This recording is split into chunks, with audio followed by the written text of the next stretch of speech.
Okay. At least you can see it. So, part 2, or continuation of yesterday evening, which was a continuation of the Sunday program. So the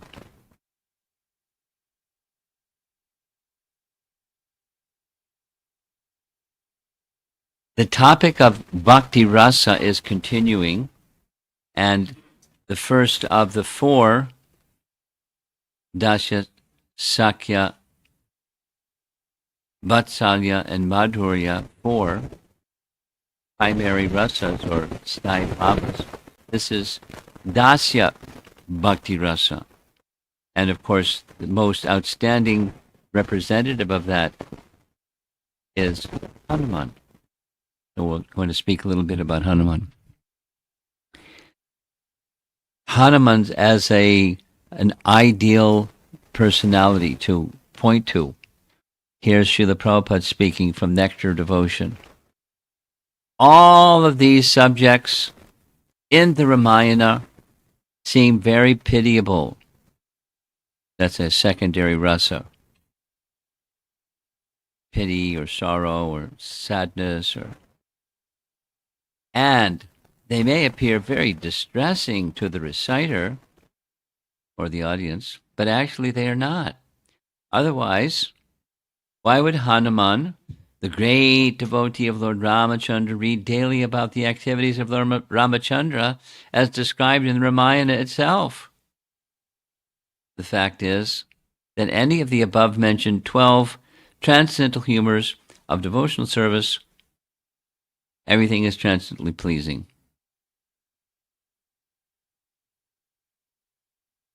That is to say, these emotions that are on the spiritual plane, they're not material emotions, or say it the other way. The tendency is to think of the emotions on the spiritual plane to be like emotions on this plane. They're not. I know of a devotee who I was visiting the Potomac Temple one time, and in Potomac they have 3 altars, and one of the altars is Sitaram, Lakshman, Hanuman. And he said, I can't go in front of that altar because he feels so sad, because he grew up hearing Ramayana and couldn't take it because it was so sad. So he can't look at the Sitaram, Lakshman, Hanuman altar. It makes him sad. But the good news is it's not sad. It's not that kind of sad. But it's a variety of ecstasy. And that's the whole idea of Bhakti Rasa. It's a variety of ecstasy. Here's a very nice verse from Padyavali. Quiz question. Who's the author of Padyavali? Rupa Goswami. Rupa Goswami, right? Yeah. It's his text. So here's a verse, and you'll recognize the voice. If you don't, I won't embarrass the reciter. You see that little horn over here? This is recorded, embedded recording. Gosh, it's not working at all. Let's see what happens. The cursor isn't showing. Let me try this. I'll probably mess up, but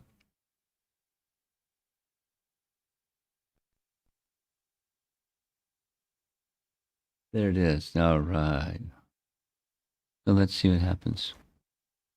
Here's the recording of this verse. Oh, Govinda. There we go.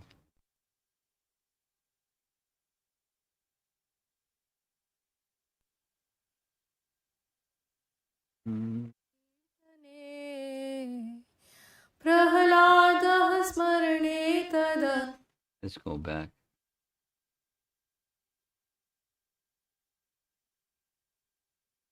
One more time. Shri Vishnu Shravane Parikshita Bhavan Vaiyasaki Kirtane प्रह्लादः स्मरणे तदङ्घ्रिभजने लक्ष्मीपृथुपूजने अक्रूरस्त्वभिवन्दने कपिपते दास्येऽथ सख्येऽर्जुना सर्वस्यात्मनिवेदने बलिरभूत् कृष्णाप्तिरेषां परा. Now, the image that you see on the right, these are different rasas. And according to the different rasas, there's a different name. And here's the translation from Padyavali. Parikshit is an example of hearing about the Lord. Shukadev is an example of chanting the glories of the Lord. Prahlad, an example of remembering the Lord. And Lakshmi is an example of serving the lotus feet of the Lord. Prithu is an example of performing deity worship of the Lord. Akrura is an example of attaining perfection by offering prayers to the Lord. Hanuman is an example of service with the attitude of a servant of the Lord. Arjuna is an example of friendship of the Lord, with the Lord. Bali is an example of offering the self to the Lord. They, these 9 personalities with the 9 processes of bhakti, achieved Krishna by following principally one anga. Now Hanuman achieved Ramachandra, but that's Krishna. So we are going to focus on the essence of Bhakti Rasa. There's terminology which we've already stumbled a little bit with yesterday, and don't get hung up on the terminology. It's important, but for a later point in time. That is, when you become familiar with, you've become familiar with how to drive a car. Once upon a time, probably didn't know how to drive a car.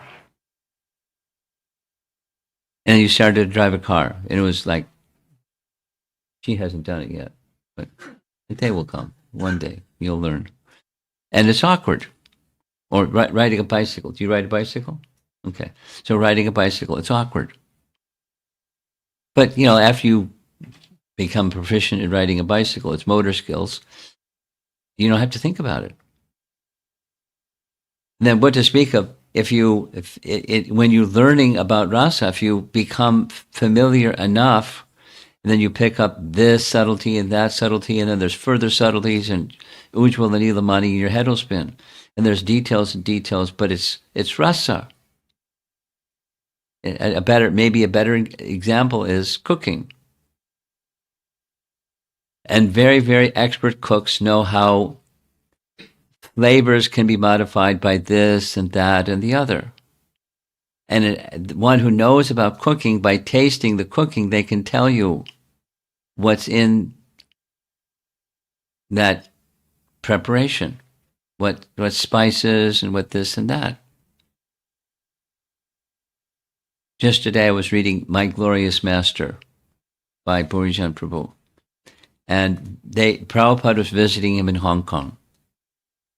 And he had hit the previous place he was in, they ran out of mustard oil. So he uses mustard oil for massage. So he requested Burijan to get some mustard oil. Simple. So he went to an Indian store in Hong Kong and got mustard oil and gave it to Prabhupada. Prabhupada opened the top. He's in his gamsha.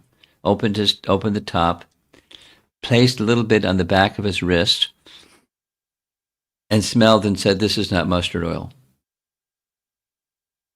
And Burijan, by mistake, said, "But Prabhupada, I just bought it, and the jar said mustard oil." 3 times Prabhupada said, "It's not mustard oil." And then Prabhupada explained, he like scolded him or chastised him, was training him. Some people cheat. They say something on the label and inside is something else. You people are from India. You probably never had that happen in India.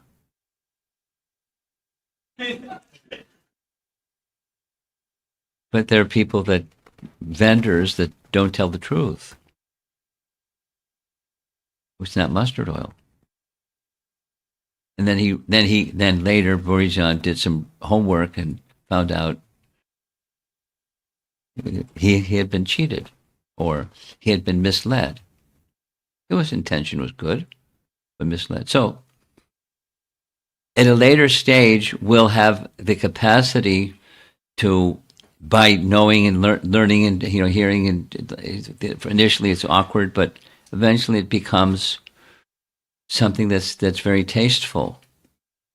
So here's the example. You saw this same photograph yesterday. Here we go again. There's an orchestra. Supposing somebody attends a symphony and they don't know about music so much.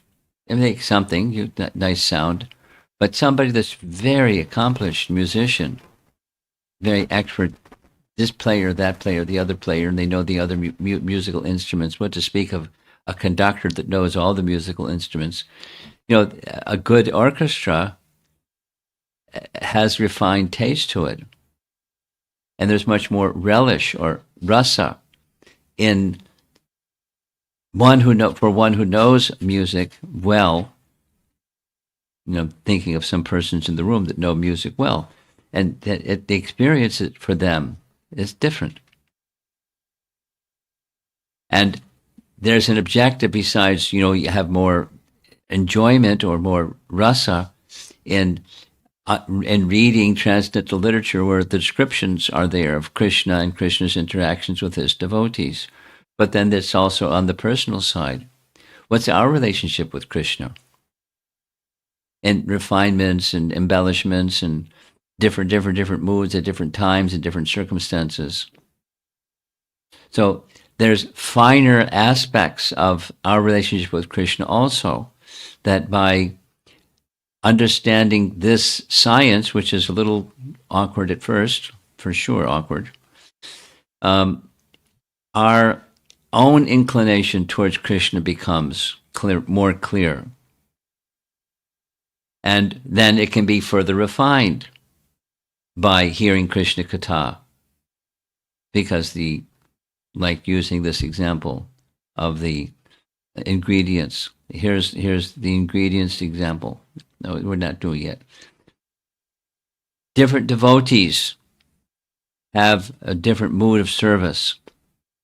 And when you're hearing the devotees that have a different mood of service, this is moving in the rasa topic, then some particular narrations touch your heart more.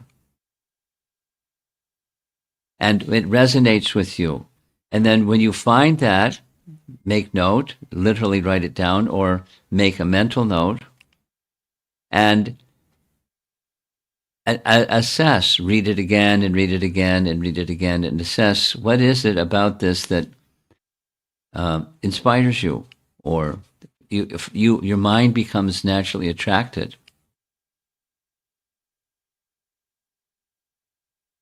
Here's a little.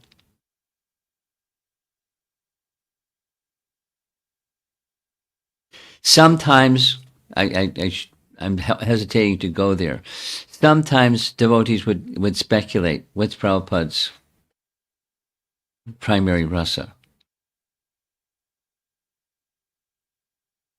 And there's different ideas. He didn't disclose.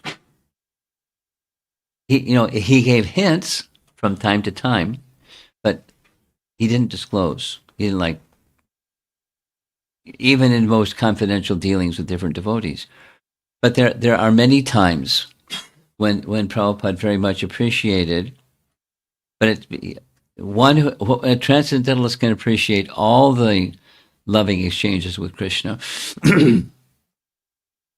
But Prabhupada had a lot of appreciation for the cowherd boys.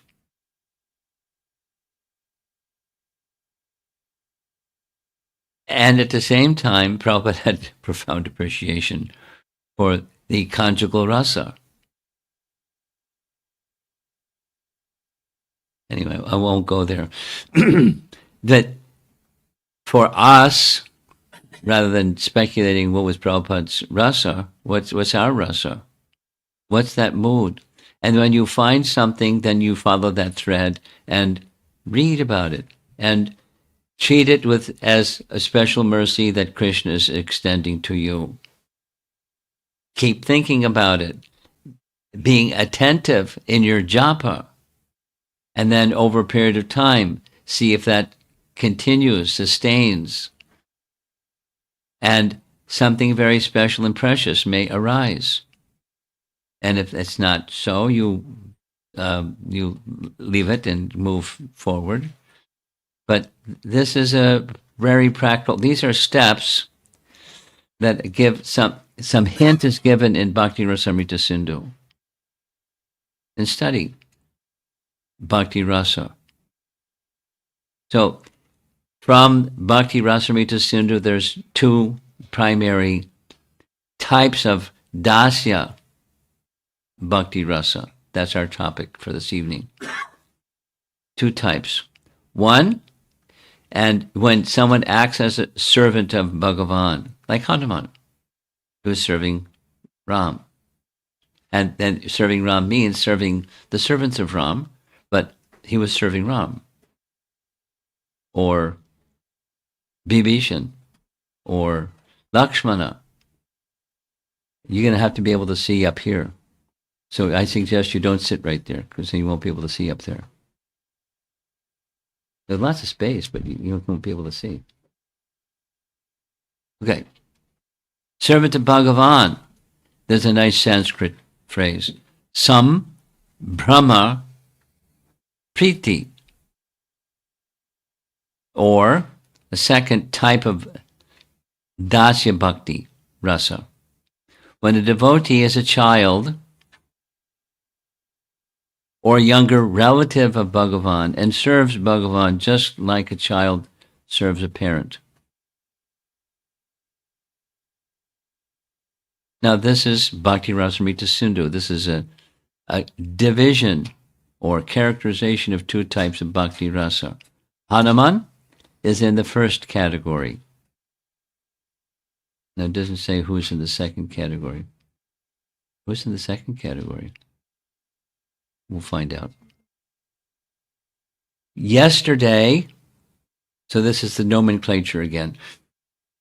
Two types of vibhavas. There are four bhavas, and there's the first is vibhava. It causes the emergence of rasa. This was one of your questions. It's a cause. And the cause of two types. Alambana as an adjective, vibhava. The personalities involved in the emergence of rasa, that's Bhagavan and his devotees. We had a little discussion about what about cows? They're also devotees. But yeah, it's in this primary relationship. Just like when Krishna's herding the cows or herding the calves. He's with the cowherd boys. That's like they're his loving associates. And then the cows kind of tag along. They're attached to Krishna. They're attached to the cowherd boys. The cowherd boys are attached to the cows. Like the Kali Lila. It's a nice example. In the Kali Lila, it was summertime. In summertime in Vrindavan, really hot. And on this particular day, the cowherd boys were going all the way from Nandagram and came straight. Mother Jasoda told them, don't go to Kalia Lake because it's poisonous. She knew. And they went to Kalia Lake. And the cows led the way because the cows went in the front.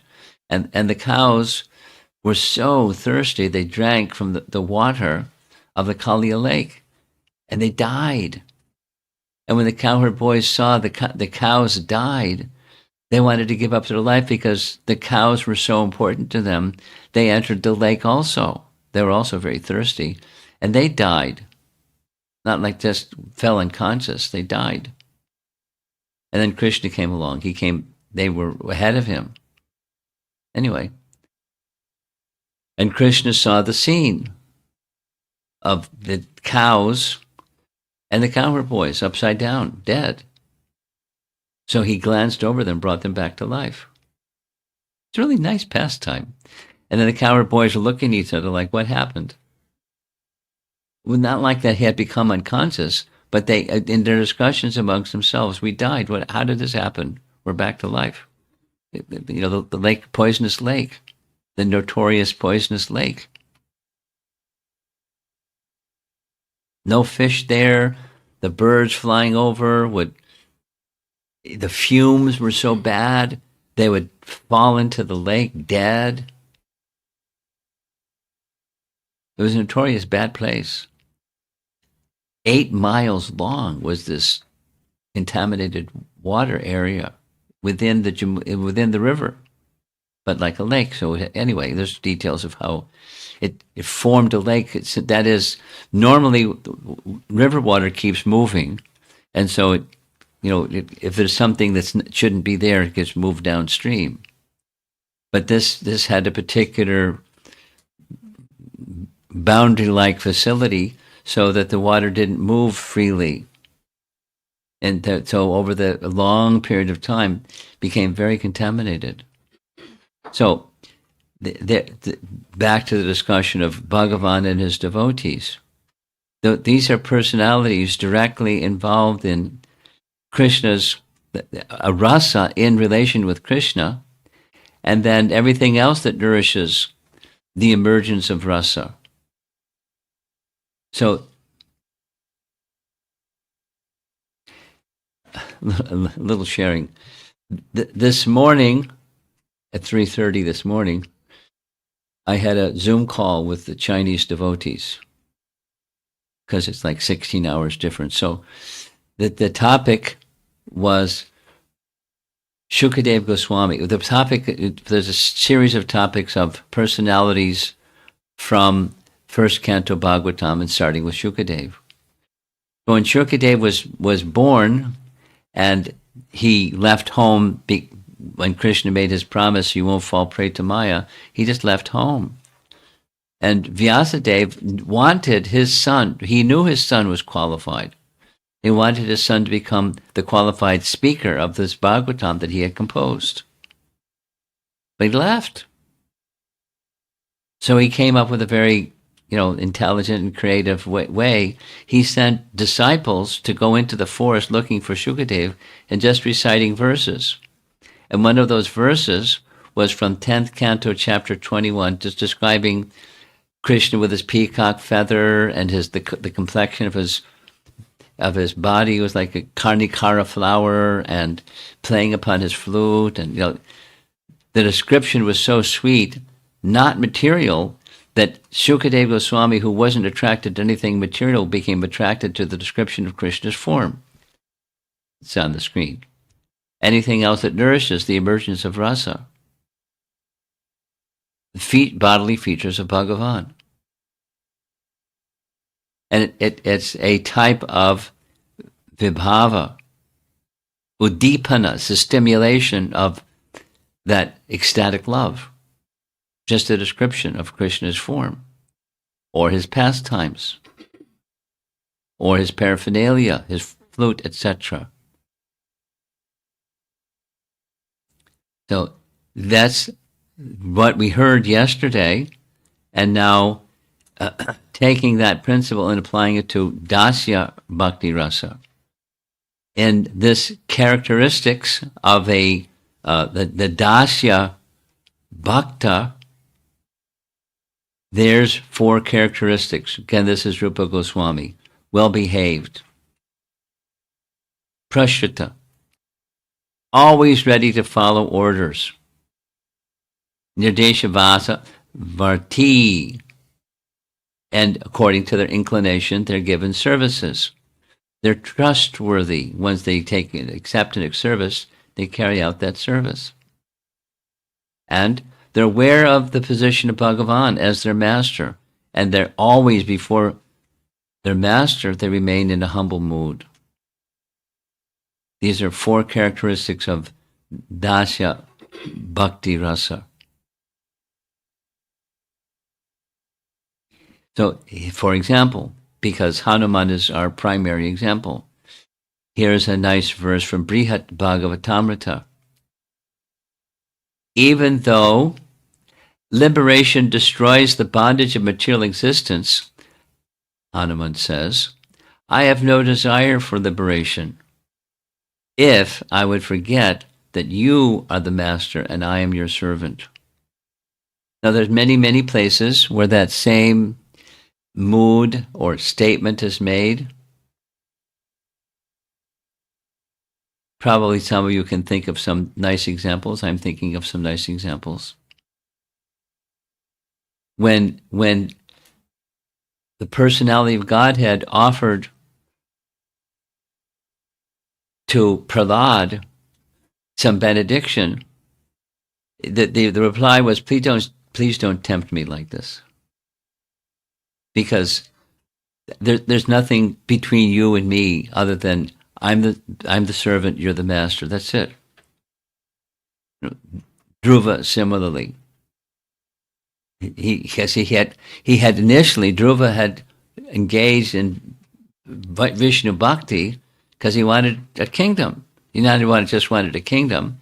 He wanted a kingdom better than his father's kingdom, better than his father's father's kingdom, better his father's father's father kingdom. So there. And then when he was ready to get a benediction, please don't tempt me. There's nothing between us. I didn't do it. A servant is one that doesn't do something to get something. They do something for the pleasure of the master. That's the mode of Dasya. I don't want liberation. They're free from the entanglement of material existence. If it means forgetting that you're the master and I'm your servant. Liberation, the other type of liberation is not with I'm the master, I'm the servant and you're the master. We're one. I am Brahman and the absolute truth is Brahman and it's all one. Because I've let go of the material conception of life. So, 4 types. This is straight again from Bhakti Rasamrita Sindhu or Nectar Devotion. There are 4 types of dasa, the servant. And someone is given a specific service. We're going to give some examples from the life of Hanuman. He was assigned some specific service. One of those services was take this ring and find Sita. So he is a very specific service. Based upon qualification. Hanuman was most qualified. He got that explicit service. Ashrita. And they've taken shelter of the personality of Godhead. These are the places where these scriptural references are found. Now, as you see, there's a whole series of verses, 10 verses, that explain this one principle. So we're not going through all of that, but you can do that if you like. Those who have surrendered to Bhagavan and have taken his shelter. Then there's a third. They're eternal associates, or they become associates of the eternal associates of Bhagavan. Parishads. Uddhava is such an example. Uddhava. So you all know who is Uddhava. Uddhava was constant companion with Krishna, except for he wasn't with him in Braja, except he was sent by Krishna to go to Braja to carry his message to the gopis. But he went from Mathura, when the time that Krishna reached Mathura, to the time Krishna departed this world. They were together, associating with Krishna in the mood of service. And wherever there was service, there was Uddhava ready to do the service. Parishad, Uddhava. And then another, those who attend to Bhagavan's direct personal service, Raktak. So he's found in a number of places in Krishna book or in the 10th canto Bhagavatam. He's one of the cowherd boys, but he has a particular mood, this Anuga mood. And when there was an opportunity for some personal service, there's Raktak, ready to do that nice service. So here's an example of Lord Ramachandra giving a specific service. The painting is depicting it. He's hanging his personal ring, his signet ring, giving it to Hanuman, knowing because he trusts him. And when you find Sita and she doesn't know if you're representing me, show her the ring. She'll know the ring. And she'll know it's my ring. And so she'll know that you're representing me. So here's a verse from Tulsi's Ramayana, here we go. परसासीस सरोरुह पानी कर मुद्रिका दीनि जन जानी बहु प्रकार सीत ही समुझई हो कही बल बिरह बेगी तुम आई हो. Shri Ram stroked Shri Hanuman's head with his lotus hand, and recognizing him to be his devotee, gave him the ring off his finger. Comfort Sita in various ways, and return quickly. After telling her of my might and the agony of my heart due to separation from her. So the messenger with the message and the entrusted service. And sure enough, he was the right person to entrust, because he very determined. Like this whole Sundarakanda is, not the whole, a major part of Sundarakanda is this fulfillment of that instruction.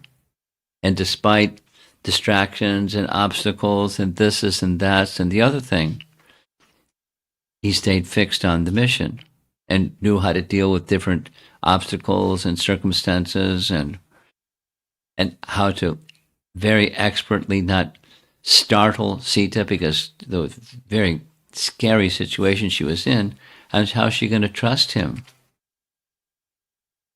So he's very intelligent, emissary of Krishna. And the fulfillment of that mission, finding Sita, and when he recognizes that it actually is Sita, Hanuman sheds tears, born of sheer joy on seeing Sita Devi with captivating eyes, and saluted Ram, a sign of Raghu, on that happy occasion. So it's Bhakti Rasa. Now, he's mission carried out with obstacles. That's also a type of rasa. And then meeting the obstacles and being carried by the personality of Godhead beyond or the other side of the obstacle, and supplying the intelligence and the strength and the ability and all those. That's all, an unraveling of the dimensions of Bhakti Rasa. But he's, Dasya Bhakti Rasa. Nice example. So, Udipanas. There's Alambana and there's Udipana. Receiving Bhagavan's mercy, receiving Bhagavan's foot dust, receiving Bhagavan's food remnants, associating with Bhagavan's devotees. Each of these are stimulations of that ecstatic love, or udipanas, receiving Bhagavan's mercy. Here's a nice example. This is again Tulsidas, Ramcharitamanas. सुनि सीता दुख प्रभु सुख अयना भरि आए जल राजीव नयना सुनु कपितो ही समान उपकारी नहीं को सुर नर मुनि तनुधारी प्रति उपकार करो का तोरा सनमुख हो न सकत मन मोरा सुन सुत तो ही उरिन में नाही देख करि विचार मन माही पुनि पुनि कपि चितव सुर त्राता लोचन नीर पुलक अति गाता. Now, supposing you are an elevated devotee, close your eyes and imagine you're an elevated devotee, and you're hearing these Ramayana verses. They're meant to be sung, and sung again, and sung again, and sung again, and so that it, and you know the meaning because it's the language that you know. You hear it again and again and again, and then it starts to seep in. The rasa starts to seep in. So this is the rasa of Hanuman receiving the mercy of Krishna. The mercy of Ramachandra. When Hanuman, comes back and reports his experience to Lord Ramachandra and gives the ornament from Sita to Ram, just as he had given the ring, the ornament of Sita, so Ram would know, yes, this is Sita's ornament. He found Sita. And so how is he going to repay that sacrifice that was made by Hanuman to find Sita and reaffirm Sita? Ram will come. He just needs to find your whereabouts. So here's the translation. When the all-blissful Lord heard of Sita's agony, tears rushed to his lotus eyes. To Hanuman, no one is endowed with a body, demigod, human, or sage, has put me into such obligation, O Hanuman, as you have done. Even my mind rinks to face you. How then can I repay your obligation? Listen, my son, I have thought over the question and concluded that the debt which I owe you cannot be repaid. Again and again, as the protector of the demigods gazed on Hanuman, his eyes filled with tears, and his body was overpowered with a thrill of emotion. So, Bhakti Rasa. And, with Hanuman as the one that's bringing that happiness to the personality of Godhead. Remember the topic that we discussed on Sunday? Remember that one? That Bhakti, here it is again, for a refresh. Bhakti, or Bhakti Shakti, is an expansion from Krishna. But from what aspect of Krishna? Krishna's Ladini Shakti expands into the living entity in the form of their devotion for the Supreme, so that the Lord has the happiness of his own intrinsic happiness, he's Atmarama, and layered on top of his own Atmarama is an expansion of his own Ladini Shakti, is passed on to a living entity now inspired to do some service, does some service, and the unlimitedly already contented, happy person, Supreme Person, his happiness increased. And that's what's being described. Bhakti Rasa. But Dasya Bhakti Rasa. It's really nice. It's a nice science. It's much better than the science I studied in 8th grade science class. Then there's outcomes from that cause of rasa, vibhavas. So here's anubhavas, voluntary external actions by the devotee which express the emotions situated within their heart. They start dancing, singing, breathing heavily, smiling, drooling. That's an advanced stage. Rolling on the ground. Now, we heard, we can hear it again. Supposing you're not feeling such an ecstasy, what should you do? Dance anyway. And by dancing, so it happens in the company of devotees. Devotees dance. It can be, but some devotees are really happy and ecstatic dancing. That was how the Hare Krishna movement began. And then the question came to Prabhupada, what about if I don't feel that ecstasy? Should I dance? And Prabhupada said, if you dance, you feel ecstasy. There's a sadhana for feeling ecstasy. That's, being with devotees, sadhu sangha, who are in ecstasy. And they're experiencing this anubhava. Specific for Dasya Bhakti, or Dasya Bhakti Rasa, there's 4 specific anubhavas.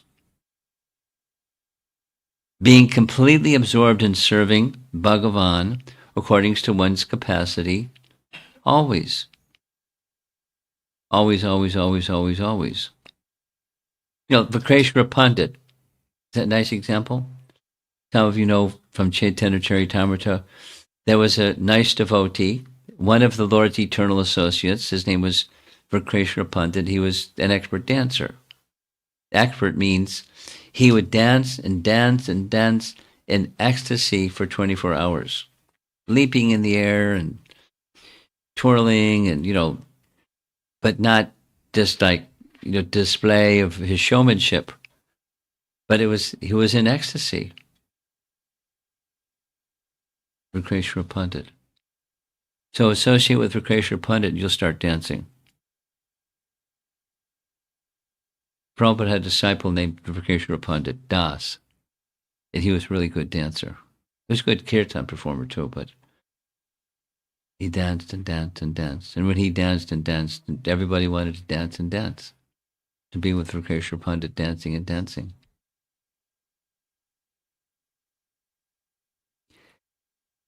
Friendship with Bhagavan's servants, having zero tinge of envy on seeing the excellence of the service of other servants. That's a specific anubhava, the absence of envy.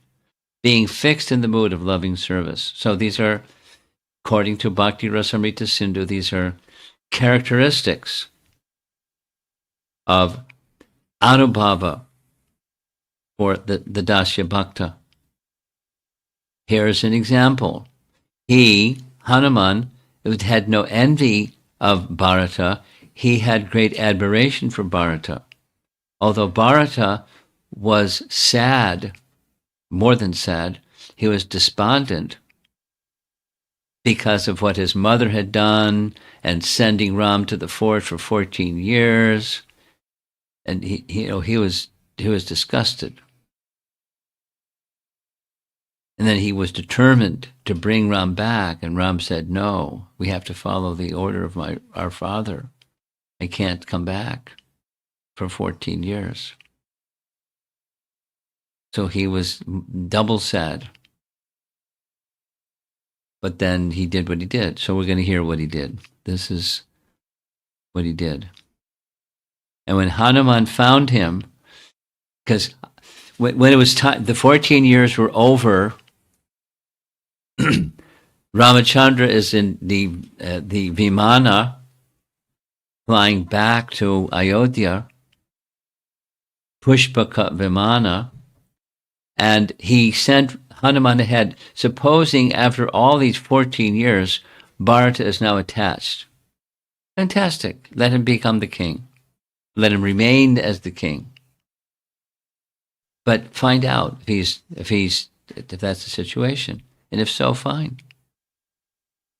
So that was Hanuman's mission. He's good at taking a mission and fulfilling it. So when he saw Hanuman, when he saw Bharata, he saw the mood of Bharata immersed in his loving relationship with Ramachandra, anxious like anything for Ramachandra to return because the 14 years was up. And he had committed, if he doesn't come back at the end of those 14 years, I'm going to enter into fire and give up my life. So here's what Hanuman is speaking to glorify Bharata, and the love that Bharata, a particular type of love, according to his Rasa with Ramachandra, has his brother. देखत हनुमान अति हर्षेउ पुलक गात लोचन जल बर्षेउ मन मह बहुत भांति सुख मानी बोले श्रवण सुधा समबानी जासु बिरह सोचहु दिन राति रटहु निरंतर गुण गण पाती रघुकुल तिलक सुजन सुखदाता आयु कुशल देव मुनि त्राता रिपुरन जीति सुजस सुर गावत सीता सहित अनुज प्रभु आवत. And the translation? At this sight, Hanuman was overjoyed. Every hair on his body stood erect, and his eyes rained copiously. He felt gratified at heart in every way and addressed Bharata in words that were nectar to his ears, speaking about Ramachandra to Bharata. He, in whose absence you sorrow day and night, the catalogue of whose virtues you are incessantly recounting, the glory of Raghu's line, the delight of the virtuous and the deliverer of the demigods and sages has arrived safely. Ramchandra has returned. Having conquered his foe in battle with the demigods and singing his praises, the Lord is now on his way with Sita and Lakshmana. So there's Hanuman embracing Bharata and Bharata embracing Hanuman, and there's Hanuman is very happy to be the bearer of such a message on behalf of his master, Lord Ramachandra, and finding Bharata in this situation, sad, filled with sorrow, day and night, and now he's back. And what does that do to his joy, to Bharata's joy? His heart is bursting with joy when he was just before for 14 years in great sorrow. The rasa, the Dasya rasa of Hanuman is fantastic. And here's a similar but different message from Brihat Bhagavatamrita. The painting is Hanuman sees Narada Muni. And when Hanuman sees Narada Muni, he's a great, great devotee. He's very joyful. Hanuman's heart was absorbed in special sweetness from speaking about the Pandavas. With his joy raised higher by Narada's dancing, he continued to speak about the topics. So there's the context. The context is, this is part 1 of Brihat Bhagavatamrita. Narada is on a quest. And the quest assignment from the sages was, who is the greatest recipient of the mercy of the Lord? And so Hanuman is pointed to, and he goes to Hanuman. I mean, several steps in between. And Hanuman says, no, no, no. I'm separate. I live separately from the Supreme Lord. The Pandavas, they're constant associates of the personality of Godhead. They're the most exalted and wonderful associates and recipients of the mercy of the Lord. So he goes on and on and on describing the glories of the Pandavas. And as he's describing the glories of the Pandavas, Narada Muni is dancing just by hearing the glories of the Pandavas. So he goes on narrating further. Another Brihat Bhagavatamrita reference, glorifying the Lord with various excellent prose and poetry, verses of his own, and also reciting prayers from the scriptures, he, Hanuman, repeatedly offered respects, falling like a stick. So these are voluntary behaviors that are symptomatic of his ecstasy that he's experiencing from within. So different ecstasies may touch a devotee's heart, and Hanuman is one such devotee. You see what we're doing? We're taking the topic from yesterday on what Sthai Bhava is and the different other bhavas that accompany Sthai Bhava that mix together and make for Rasa, Bhakti Rasa. So now here's the Dasya Bhakti Rasa. And there's Sattvika Bhavas, involuntary, external transformations that occur in the body when the heart becomes overwhelmed by emotions in relation to Bhagavan. The internal manifests external. There's the cause, and then there's the effect of that cause. Transformation, bodily transformation. Paralysis, like stunned. Perspiration, hair standing on end, choking of the voice, trembling, changing color, tears, fainting. Examples of Hanuman from Brihat Bhagavatamrita. Listening to the nectarian Ramayana recited by Gandharvas and other celestial singers, Hanuman was in ecstasy. His limbs trembled while he was covered with goosebumps, or hairs standing on end, and tears. So, transformations on the bodily platform from something that's going on subtly inside.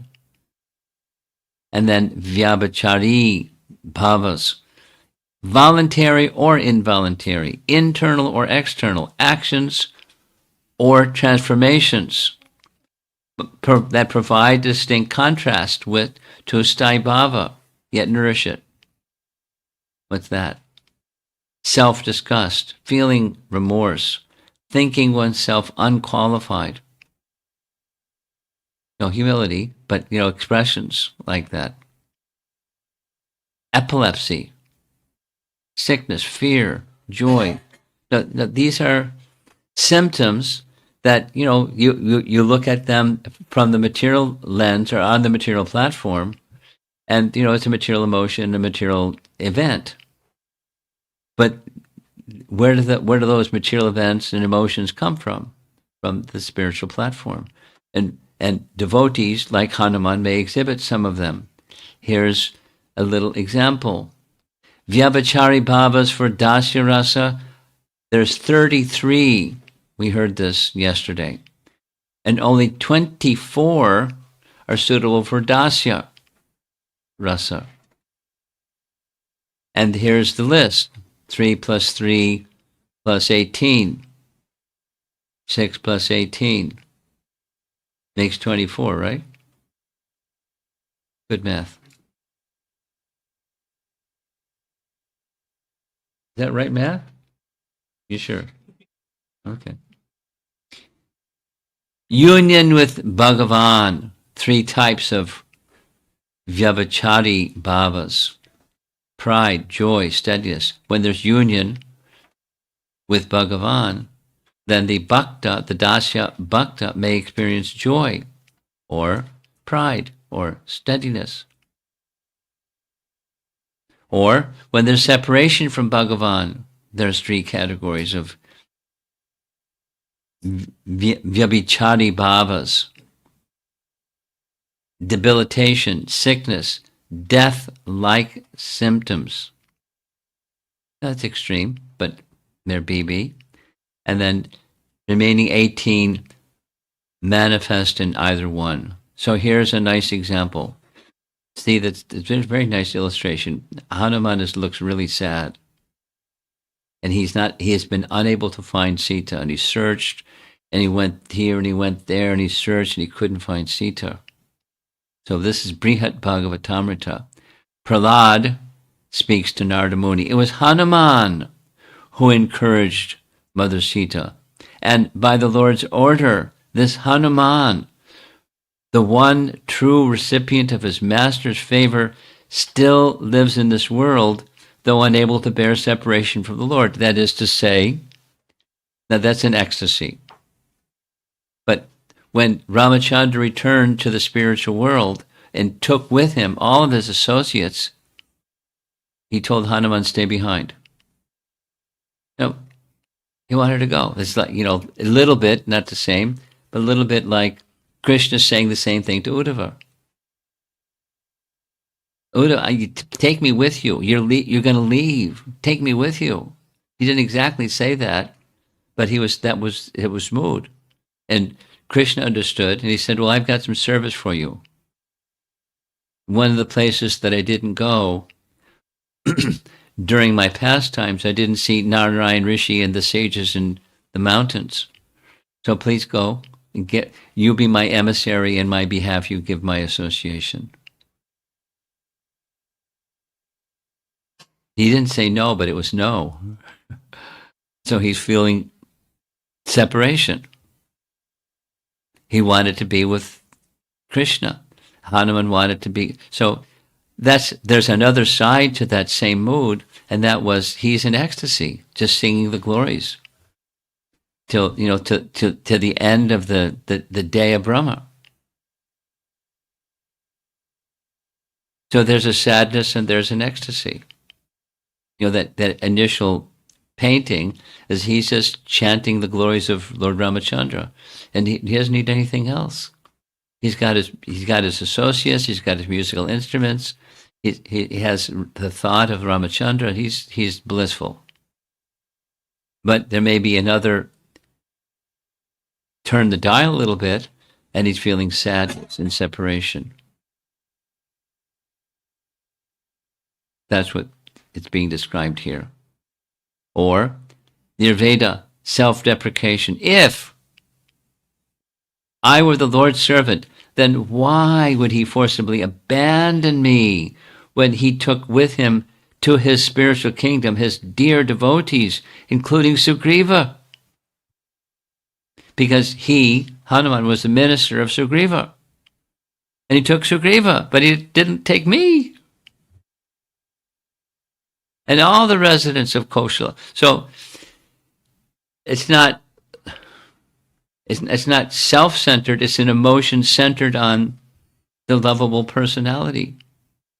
And therefore it's a mood. It's a mood of bhava, of ecstasy.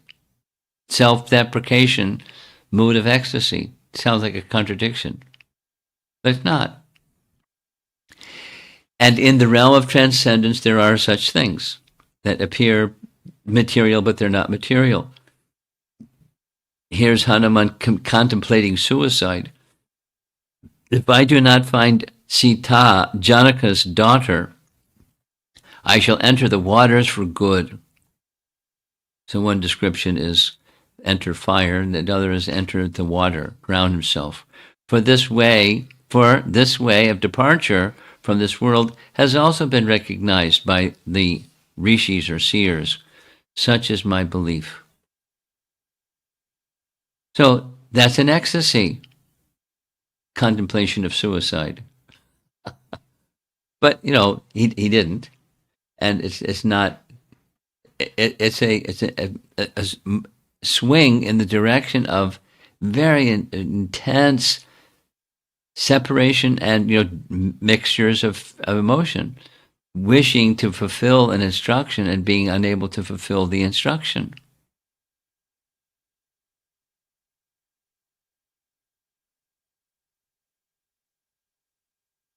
I'm pausing. I'm thinking about a more contemporary situation. This is about Hanuman and his mood of Dasya, Bhakti Rasa. But there's a very nice narration. Maybe some of you are familiar with this nice narration. Vishwanath Chakravarti Thakur had a place of residence near Krishnadas Kaviraj Goswami in Radhakund. And he, Vishwanath, heard from the great Kavi. And in his writings in Chaitanya Charitamrita, Krishnadas Kaviraj describes the Gopal mantra as having a certain number of syllables, and including a half a syllable. And he, Vishwanath, being scholarly and also having deep affection for Krishnadas Kaviraj, wanted to understand what the mystery of what's this half a syllable. And he chanted and he prayed and he tried various means by which revelation would come, and no revelation came. What's this half a syllable thing? So he was so fixed and absorbed in getting that understanding. When the understanding didn't come, he decided, what's the use of my life? A suicide thought. I'll just sit here by the side of Radhakund and fast till death. Because what's the use of the body if I can't use it in service to Krishna this way? Now, most of us aren't going to get in that intense kind of feeling because we don't understand a certain point in philosophy or scripture. But that was Vishwanath. So he decided to fast till death. You know the story. Many of you know the story. So he was fasting by the side of Radhakund. And Radharani came to him and explained to him, Vishwanath, don't worry. Krishnadas Kaviraj didn't just make it up. There's a particular book in the library here at Radhakund, and he found this description of a literary circumstance where something may be considered a half a syllable. In the morning, when the sun comes up, go to the library, go to find such and such book, and in such and such book you find the answer. That's where the half a syllable comes from. So, don't give up your life, please. Do not fast till death. Radharani saved his life. And then in the morning he went, and sure enough, it was in the book that Radharani said it was in. But that's Vishwanath Chakravarti Thakur. We don't have such adhikar, qualification like him. But being inquisitive, maybe some of you have had this experience of being inquisitive and pursuing something, and there's no answer. You don't give up, but it's not revealed. It's not being revealed to you. And then some time passes, and then voila, there's the answer. You had that experience before? Not a very responsive audience. I've had such an experience. It's like, oh, that was Krishna. Krishna was hiding, and then Krishna disclosed. Because it was already there, just, behind the curtain or something like that. And you move the curtain. Oh, there it is. Okay.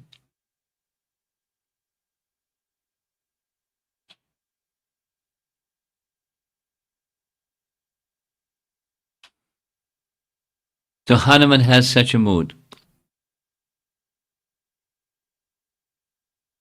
And he has this mission, this service given to him, and he must execute it. It's his life is dependent upon. His life is dedicated to, and therefore dependent upon.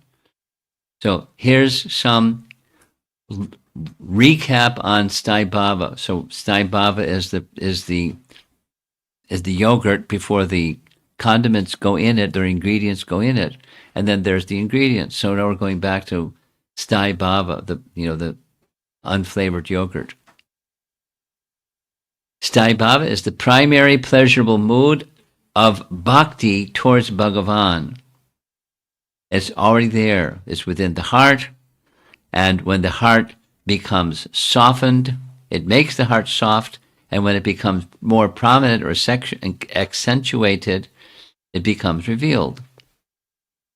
With desires to meet, serve, and exchange love with Bhagavan. It controls the secondary. Primary controls the secondary bhavas, like anubhava, etc., etc. And then there's these four. Now we're almost done. And here's Staibhava for Dasya Rasa or Dasya Bhakti Rasa, executing service of Bhagavan. He's my master. I have great respect. We don't become informal. It's always with some degree of formality, at least not acting in the friendship way or the familiar way, like the cowherd boys would do with Krishna. They would play with Krishna and steal Krishna's lunch and climb on his shoulders, and they weren't familiar. The cowherd boys were familiar. How can I serve my master best? And there's always some agitation in the heart that how can I do this properly? How can I do it better? You just learn to live with that feeling. It's not. It's maybe uncomfortable, but it's an ecstasy.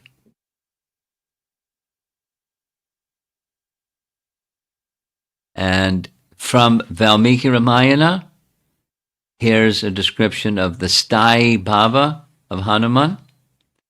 And there's 3 verses from Valmiki Ramayana. How should I act to ensure that the purpose may not be frustrated? How should I guard against thoughtlessness? How, I wonder, should I ensure that my leaping across the sea does not go in vain? This is contemplating how to speak to Sita properly so it doesn't mess up everything. How indeed should I ensure that Sita listens to my speech and does not get perturbed? Pondering thus, the wise Hanuman made the following resolve. Singing the praises of her praiseworthy spouse, Sri Ram, of unwearied action, I shall take care to not frighten her, her mind being absorbed in her aforesaid Lord. A little awkward translation of the aforesaid Lord, but the meaning is clear. He is just the servant of Ram. And how does this bhakti, one's own bhakti, Staibhava, arise? Strong sadhana bhakti. Hear about Bhagavan. Seeing and serving Bhagavan, or his deity form, receiving lots of mercy from Bhagavan, and maybe from your past life, this life and or the past life. This is from Bhakti Rasamrita Sindhu. So it's there, but covered, just like we have an eternal relationship with Krishna, but forgotten or covered. And it can become manifest or awakened or prominent. And here's some simple references. that this little composition has been taken from, and we're about ready to finish. So I'm looking around the room, and it's wow. There's a lot of devotees that are eager to hear topics about Krishna. It's just whether this was the best topic or not the best topic, as it was the selected topic, and we tried something to express about Bhakti, and then Bhakti Rasa, and then Hanuman's Dasya Rasa. The same sequence can be followed with the other three rasas, and they're all ecstatic. There's like this lamentation that unable to find Sita, for example. It's this negative emotion, but it's not the material kind. Material kind is debilitating. The spiritual kind is exhilarating. Such that when he did see Sita, and he wasn't sure, is it Sita, and he was examining and this and that and exchanges that he heard with that Ravana came and did what Ravana did, and he heard the whole thing between Sita and Ravana. That's her. Looking with a garment that's not properly kept. She's a princess, and look at this, and he has feelings. But he found her. And then the contemplation of his mission, how to fulfill the mission. It's rasa filled. I mean, there's a storyline, but it's rasa, and Hanuman's a key bhakta in the rasa of Ramayana. Others, but he is a whole kanda, just Hanuman. He's a very important personality. And Dasya Rasa is an important personality for anyone. If you're not, that's not your sthai bhava. But if it'll help you to explore and understand, etc., from the proper simple mood of service. Simple mood of service. Krishna should be pleased, or Ramachandra should be pleased. He has a mission for me. He's given me this service. And you just stay fixed regardless of what happens on that service.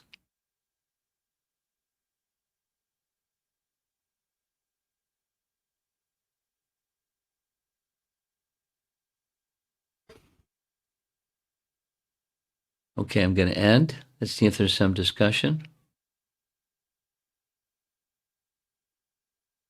Yes.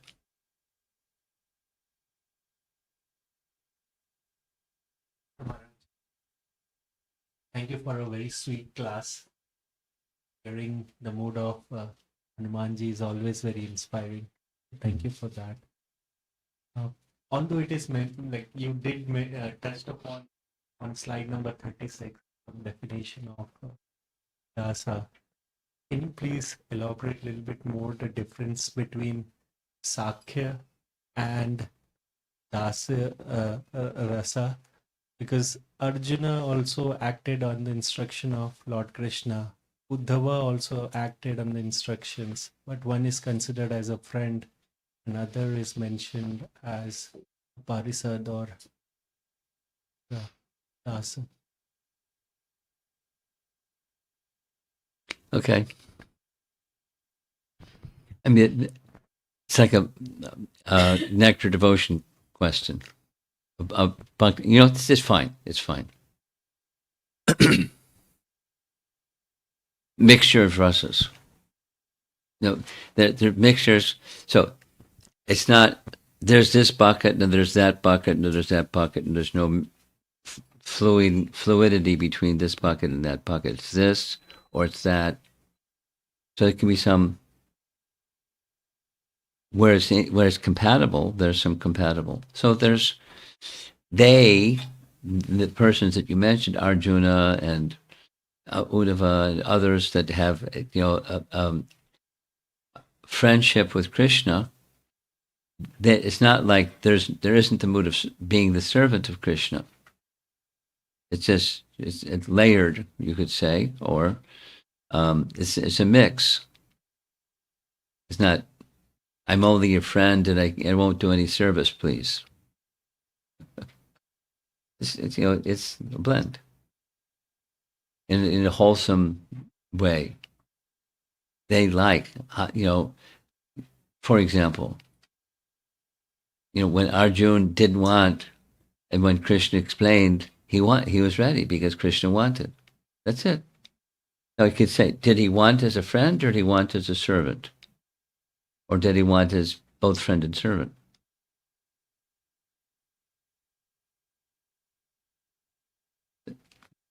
Yeah.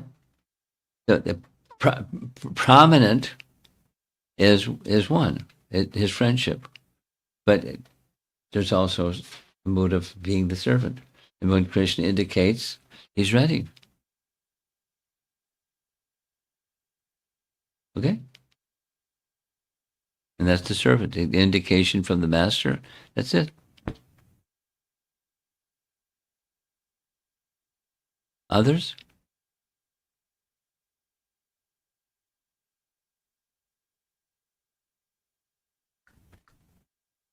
Yes?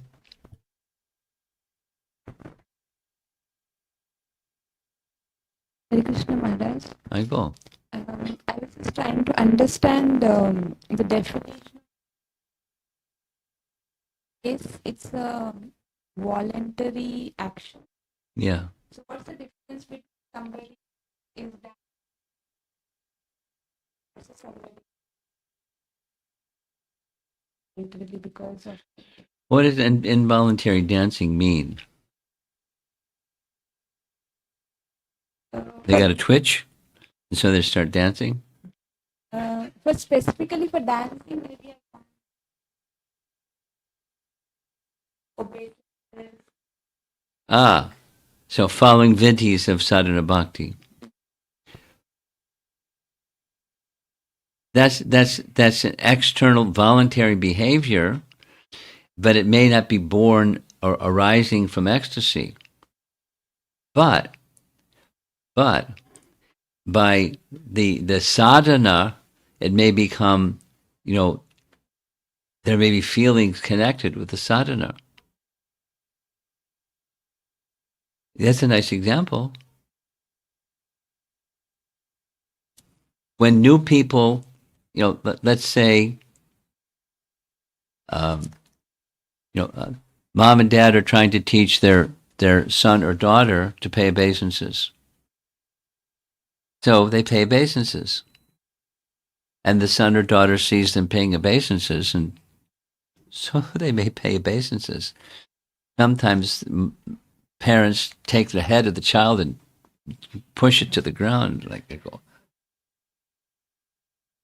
But if it's done in a voluntary way, then it's nice, and the voluntary may lead to something that's arising from ecstasy. By doing and doing and doing, then it becomes a natural joy comes. Same with dancing. In a kirtan, and when there's dancing going on, some people stand to the side. Some people see the joyful mood of the devotees dancing, so they come and join the dancing. So voluntary may create something that's more on the spontaneous side. And so part of it is sadhu sangha, and then with that association of others that are doing similar things.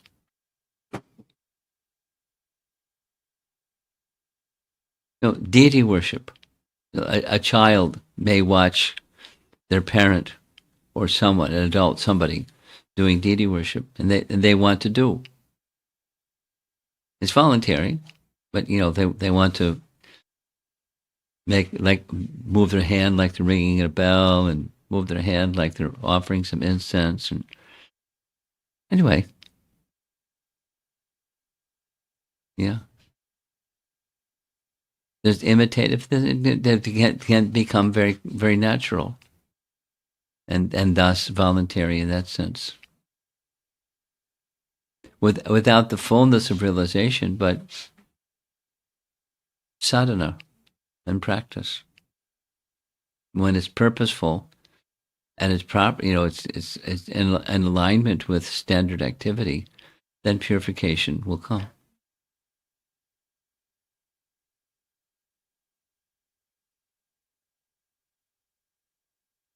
Yes. Maybe that's the solution. Just remain silent, and eventually somebody will feel uncomfortable enough they'll raise their hand. Hare Krishna Maharaj, thank you for a very insightful explanation of Dasya Rasa. In one of the slides, there was a reference of Prahlad Maharaj speaking to Narad Muni about. Could you turn that speaker towards me? Because I'm having a hard time hearing. There was a reference of Prahlad Maharaj speaking to Narad Muni about Lord Hanuman, but I thought Prahlad Maharaj was from a previous yuga. So should we consider this as a different Mahayug of the same Kalpa? This conversation? Could you hear what he said? On the slide where you showed statement by Bhakti Muni, Yeah. how can he how can he chronologically understand because events occur?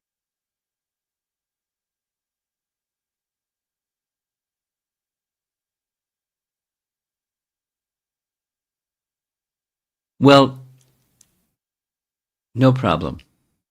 And there's different ways of how the no problem can be explained. Here's one of them. How long is Hanuman going to remain in Kim Purusha Varsha, or in this worldly plane? How long is he going to remain? Till the end of the day of Brahma. But the events were way back there. But he's still there, singing the glories of the personality of Godhead. So long after Ramachandra left and Hanuman's still here, Narada pays him a visit. He's speaking of events that took place long ago. And he's speaking here in this case, he's speaking of the Pandavas. That was also long ago. But, Hanuman, has love for the personality of Godhead, and he has love for Krishna as he has love for Ramachandra. So he has love for the Pandavas because they have love for Krishna. And as Hanuman was speaking about the Pandavas and their love for Krishna, he started feeling ecstasy. And as he was feeling ecstasy, Narada Muni was hearing him narrate and feeling ecstasy and started dancing. So if it's a chronology question, it's not a problem for that reason. Hanuman lived long after, still living, long after Ramachandra's pastimes concluded. No problem. Does that answer the question? Yeah. I think the question is about Prahlad Maharaj and Narada Muni's conversation, not about Pandavas. Slide where God is speaking to Narada.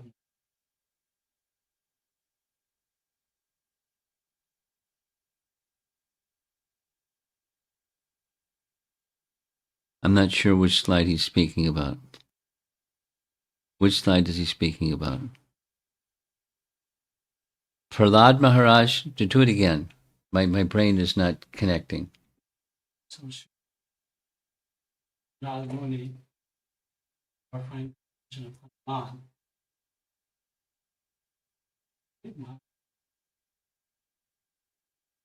Understand events, pastimes, and predictive features. Slide 32. Thank you very much. He's got the master slide sheet. We'll go. Keep going. This one? Okay. Brihad Bhagavatamrita. Shri Prahlad said to Narada Muni. Shri Prahlad said to Narada Muni. It was Hanuman who encouraged Mother Sita. And by the Lord's order, this Hanuman, the one true recipient of his master's favor, still lives in this world, though unable to bear separation from the Lord. So what's the problem? Prahlad is telling about, speaking to Narada Muni about Hanuman. What's the difficulty? I don't understand the difficulty.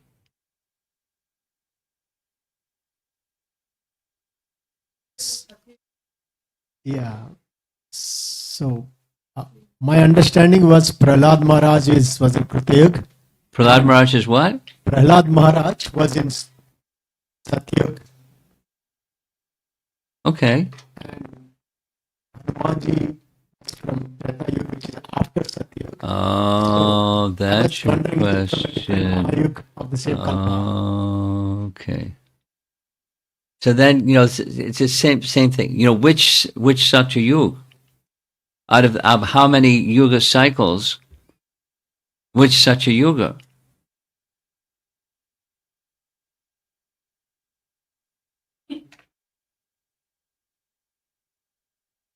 For example, the pastimes of Ramachandra's appearance happens during which one of the 71 Yuga cycles of Vivaswata Manu? 4 Yuga cycles ago. You follow? When does Krishna appear? The 27th Yuga cycle of the 4 Yuga cycles, the number 27, and Vivaswata Manu. And when does Ramachandra appear? Number 24 of the Yuga cycles. No problem.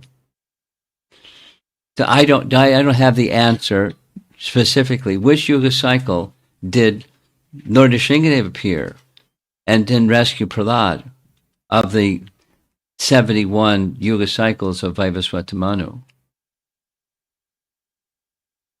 But it's not, somehow without having that mathematical calculation, it's not a contradiction for Prahlad to know about something that happened with Hanuman. One can assume it happened after, because otherwise how would he know? Or Prahlad just happened to have knowledge that where did Prahlad Maharaj get his knowledge from? From the womb of his mother. He heard from Narada Muni. And Narada Muni isn't limited to any one of the Yuga cycles. So you learn from hearing. And so that there's multiple ways of answering that seems like what to you is a stumbling block, because chronologically, how is it possible? Because Satya Yuga is when the Prahlad and Nrsimhadev happened, and now here he's having a conversation with Narada Muni about Hanuman that happened in a different yuga. Understood, Maharaj. Okay. Yes. Thank you, Maharaj, for the. I had a quick question on Anubhavas when we were talking about one of the Dasya Rasas character were mentioning was having zero tension. Having zero sense of envy, right. In following that, you gave us an example how Lord Hanuman looks at Bharat Raj, when he comes back, how much sad he was. Yeah. And I just wanted to understand that. So in that moment, Hanuman did not feel any pity at all. No. Although Bharat Maharaj was even sad, and so I'm not clear what you're not clear about, because Hanuman has because of admiration for Ramachandra, he has great admiration for his other three brothers, as he has admiration for Ramachandra. And Bharata is very special. He was the one that Kaikeyi wanted to become the emperor. And he was not going to do it. Even when Ramachandra said, no, I won't do it. And your shoes will be the emperor, and they'll worship your shoes, and they'll sit on the throne. And so he was of a certain mood. And Hanuman had an understanding, even before he came to this ashram and found him. And sure enough, that was his mood. And so he was bringing good tidings. He is on his way, and he's about to arrive. Haribol. So that's the ecstasy, and he had zero envy that here's a person that his mother wanted him to become the king, and he's saying no. He had no envy of his saying no, or because he was just love for Ramachandra. How can there be envy? No envy. But it was another mood of love between the two of them. It's Rasa. Bhakti Rasa. Is that clear? Yes. Okay. No. Yeah. Hare Krishna Maharaj. So I have a non-technical question. And really?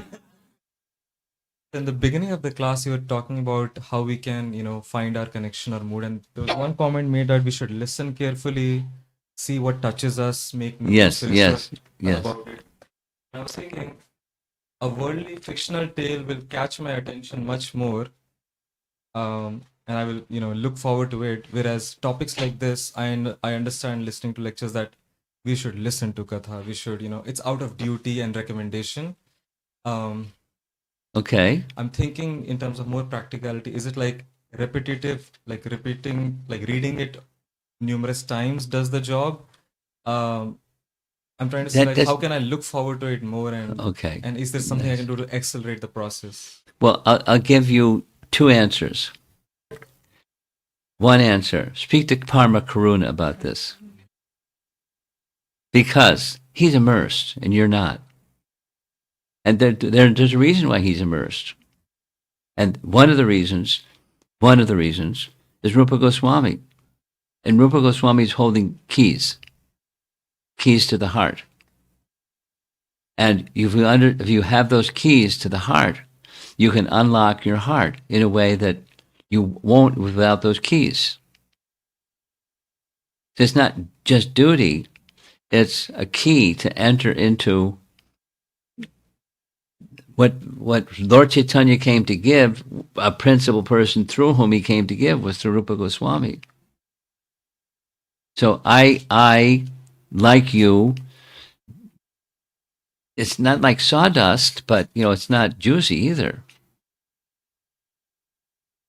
For me and for you.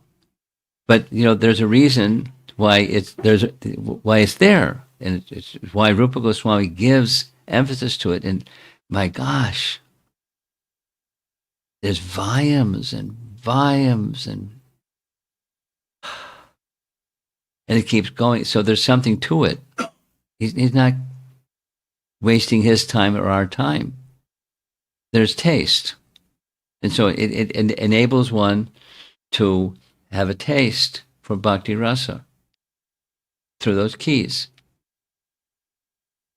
And so it's not just duty; it's a key. And then it's another part of your question: is it just hearing and hearing?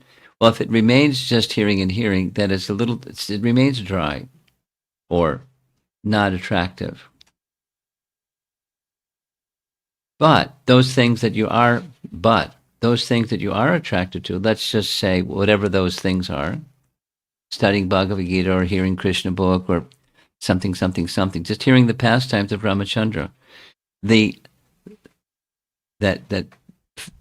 little image of knowing about musical scores and hearing a fine symphony in orchestra, then the appreciation is greatly enhanced if you do understand as opposed to if you don't understand.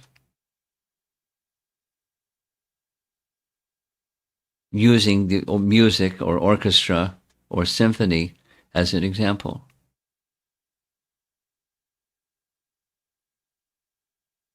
Then, if with that example, it's a good example. But cooking, or worldly things, sports.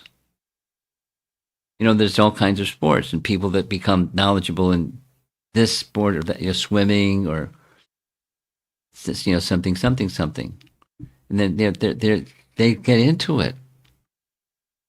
It may not be your thing, sports or technology or artificial intelligence. People go bonkers over that topic.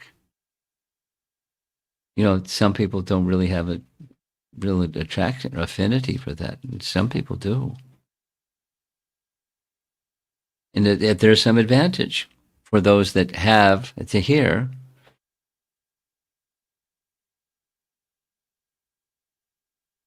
And so on the overall picture of, the devotional service to Krishna, it's an important topic.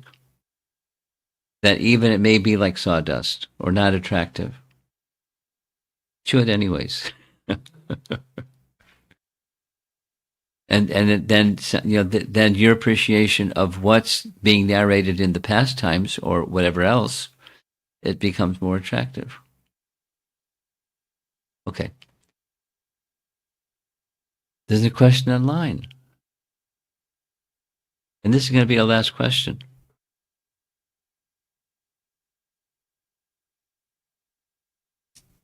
Hare Krishna Guru Maharaj. When Srila Prabhupada said, and you will feel ecstasy, when Srila Prabhupada said, dance and you will feel ecstasy, that means dancing will be vibhava and not anubhava? Toss a coin, heads or tails. It's voluntary. It's voluntary. That dancing in a voluntary way. Just like people, people visit our temple, and when they come to the temple, they're not familiar with what's going on. So there's kirtan. Kirtan could be sitting, or kirtan could be dancing, or standing. So when it's time for the arti, the conch blows, and everyone stands. At least they're not sitting anymore; they're standing. And then when they're standing, they may move, they may stand still. So by association, it becomes we stand at least that much. And then some people are wallflowers; they just stand there like a tree. And then they see some other people doing other stuff, like swaying their feet back and forth, or dancing. So different moods. So it's voluntary. The standing is voluntary, and the moving of their feet is voluntary. And dancing more than just moving their feet back and forth, that's also voluntary. Like the ISKCON, early ISKCON example was the Swami step.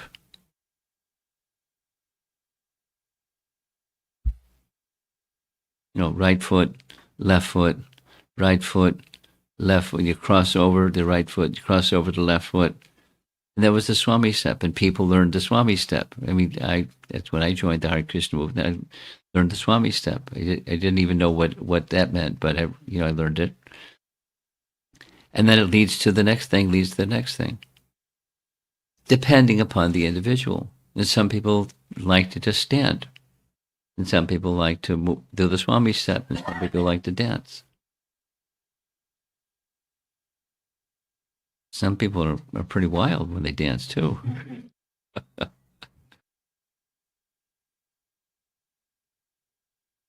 So, but it's in any of those cases, it's voluntary, and then it may become, a kind of ecstasy that it falls in this other category. Okay, I think that answers the question. Srila Prabhupada ki Gaur Premanandi Haribo.